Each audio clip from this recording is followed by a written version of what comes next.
어느 자동차 검사소. 지난 3번째 에피소드에서 장착한 소음기를 구조 변경 신청하러 온 것이다. 사실 소음기를 바꾼 지는 꽤 되었지만 구조 변경이 필요한 도면이 없어 이렇게 내가 직접 그림판으로 도면을 그리며 그 외 여타 다른 서류를 준비하는 중에 시간이 지체된 것이다. 바이크도 자동차에 해당되는 만큼 차량에 변경사항이 있을 시 안전하게 잘 장착되어 있는지, 소음은 규정이 위배되지 않게 적정한지 등을 검사받고 적합 여부를 확인해야 한다. 최대 소음 한계치가 105dB인데 정말 아슬아슬하게 통과했다. 이제 더 당당하게 도로를 누빌 수 있다. 기분이 좋아 동네 오토바이 가게 노인에게도 반갑게 손 흔들어 인사한다. 얼마나 반갑게 손을 흔들었는지 열선 장갑에 달려있던 전선이 뜯어져 버렸다. 비싼 돈 주고 산 장갑인데 어떡하지? 이제는 웬만한 수입 가전제품도 AS망이 잘 되어 있기에 보기 힘든 전파사. 그래서인지 오래된 가전제품이 빼곡한 가게 안은 지나간 20세기의 향취마저 느끼게 한다. 가게와 함께 나이가 들었을 노인. 뭐 하시려고? 이 장갑 좀 고치려고 왔습니다. 네? 장갑을 좀 고치려고 했어요. 장갑? 열선 장갑.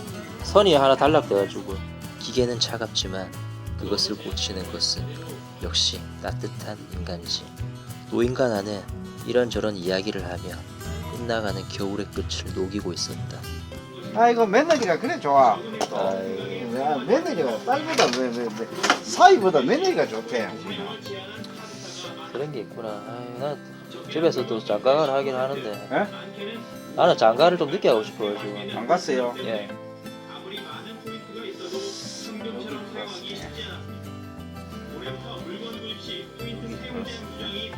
장가를 아직 안 갔네. 예. 장가를 이제 가야지.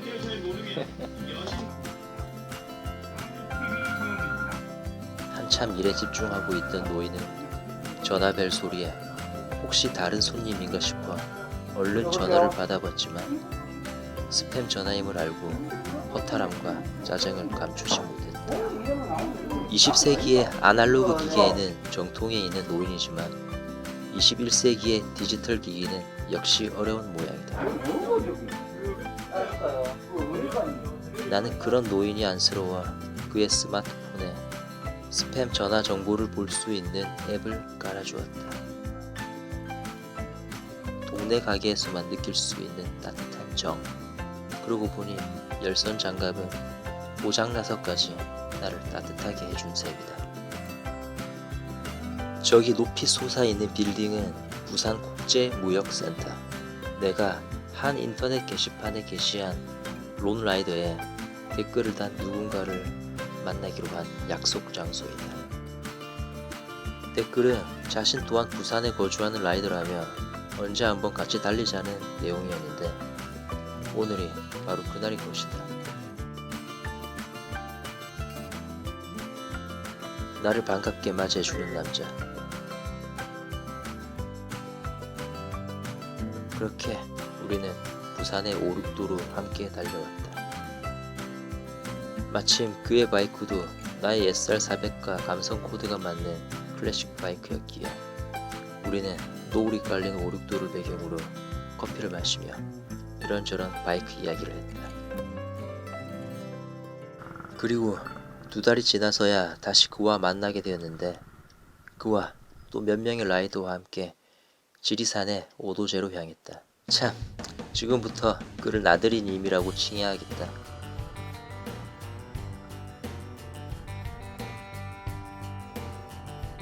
초봄이라도 아직 추위가 가시지 않았건만 이날따라 포근한 날씨였다.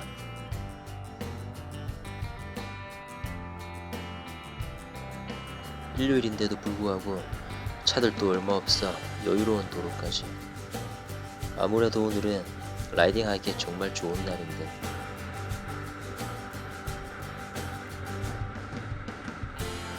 이렇게 쭉 뻗은 도로 위에서 앞서거니 뒤서거니 서로 어울리기도 한다.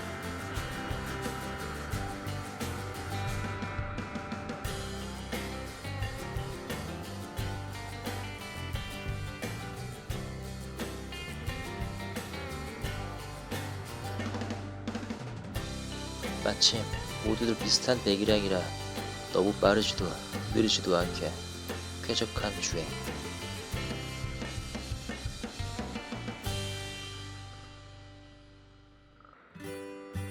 첫 번째 에피소드 이후로 이렇게 장거리 투어를 나온 것은 처음인데 양옆으로 스쳐 지나가는 시골 풍경에 가슴이 뻥 뚫린다.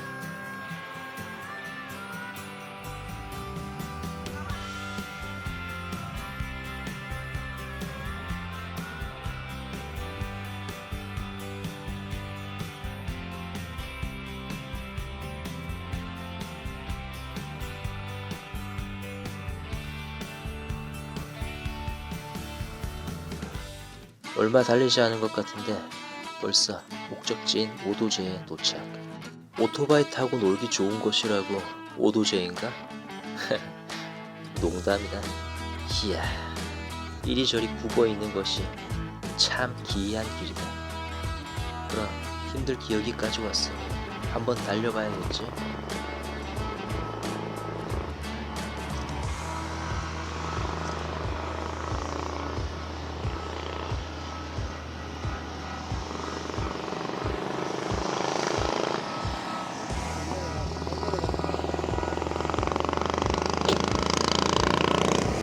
길이 좋은 만큼 라이더들이 많이 차다 이렇게 곳곳엔 그들이 남긴 흔적들이 보인다. 두꺼비가 배수로에 빠져 있었다. 저대로 두면 죽는다는데 마음씨 좋은 형이 온정을 베푼다. 참 운이 좋구나. 족구가 네 꿈을 찾아. 너는 다시 살았으니 우리 애군도 좀 막아다오.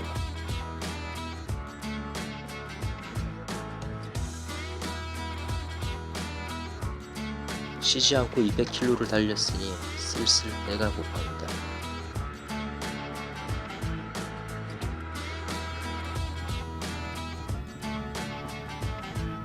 그럼 금강산도 식후경 아니 지리산도 식후경.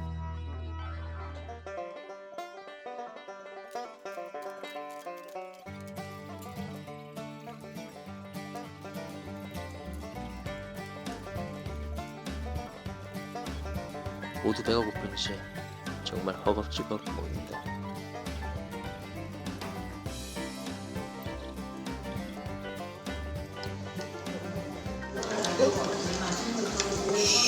먹어. 자연산이야 먹어.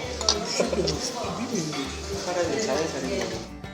작은 미물에게도 온정을 베푸는 마음씨 좋은 사람들. 식후에 즐기는 캔커피 한 잔에 쌓였던 피로가 다 풀리는 듯하다. 이제 집으로 가는 건가? 그런데 왠지 어디론가 더 깊숙이 들어가는 느낌이다. 이윽고 아직 녹지 않은 눈이 곳곳에 보이기 시작한다. 후와, 길 한복판에 눈이. 이거 보통 위험한 길이 아니잖아.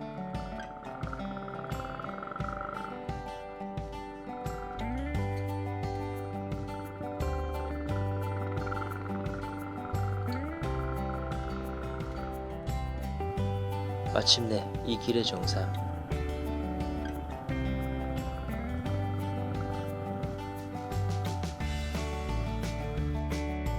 멋진 풍경엔 사진이 빠질 수 없지.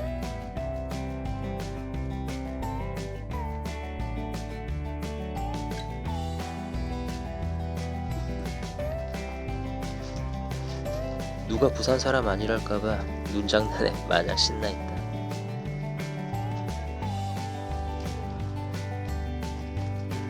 이제 진짜 집으로 복귀.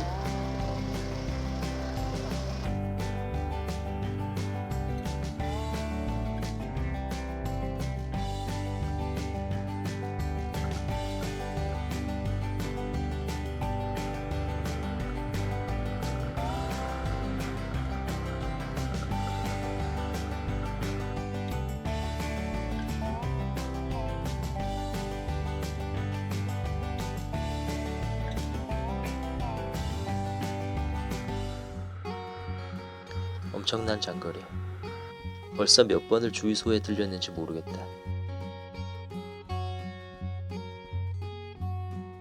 바이크들이 힘을 보충하는 동안 라이더들도 잠시 휴식을. 자, 그럼 다시 출발.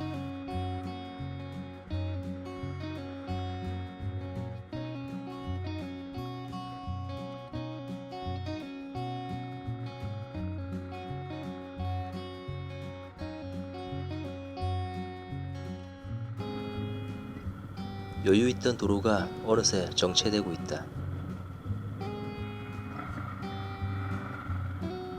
역시 화개장터.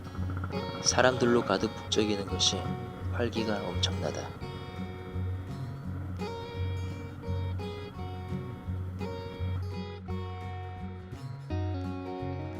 얼마나 달렸는지 액션캠에 메모리 카드가 가득 차 차량은 여기까지만. 이 이후로도 몇 시간을 더 달렸는데 어두운 밤이 깔리고 부산에 거의 다 와가는 중에 가로등 하나 없는 길에서 갑자기 나타난 가속 방지턱을 만나 앞불사 바이크가 한쪽으로 넘어지는 사고를 당했다. 다행히 바이크는 얼마 망가지지 않았고 나도 두꺼운 가죽 자켓 덕에 가벼운 타박상 정도로 붙였다. 하지만 실려가는 바이크를 보니 역시 마음이 쓰라리다. 며칠 동안 더 따뜻해져 목련꽃은 활짝 피어났건만 몸과 마음은 지난 사고로 인해 오히려 움츠러들고 있었다. 거기에 당연한 이야기겠지만 이제 바이크를 그만 타라는 부모님의 만류까지. 뭐 그런 우울한 한 주를 보내던 중 너무도 갑작스러운 소식을 전해 듣게 된다. 나들이 이미 큰 사고를 당했다는 것이다. 가슴이 털썩 가라앉는 듯했다. 나는 그가 입원해 있는 병원을 찾았다. 다행이었다. 이렇게 아직 그와 내가 농담을 주고받을 수 있다니. 그는 오른쪽 무릎 골절만 입었을 뿐 다른 곳은 멀쩡했다. 뭐 골절이 심해 대수술과 함께 장기간의 치료 기간이 필요하겠지만 그와 나는 일련의 사건을 통해 라이더로서의 동질감을 더 확고히 했다. 분명 그의 손을 통해서 그것이 전해짐을 느꼈다. 그러고 보니 처음 만났을 때도 그는 이렇게 손을 내밀어줬었지. 그는 말했다. 다리가 다 나으면 꼭 같이 달리자고. 나는 흔쾌히 그렇게 하겠다고 했다. 참, 바이크가 뭐길래 우리 라이더들은 두 바퀴 위에서 벗어날 수 없는 것일까? 사람들은 우리를 바보라고 부른다. 뭐 상관없다. 그래도 행복하니까. 아참, 꼭 명심하자. 안전운전 또 안전운전. 그럼 이만.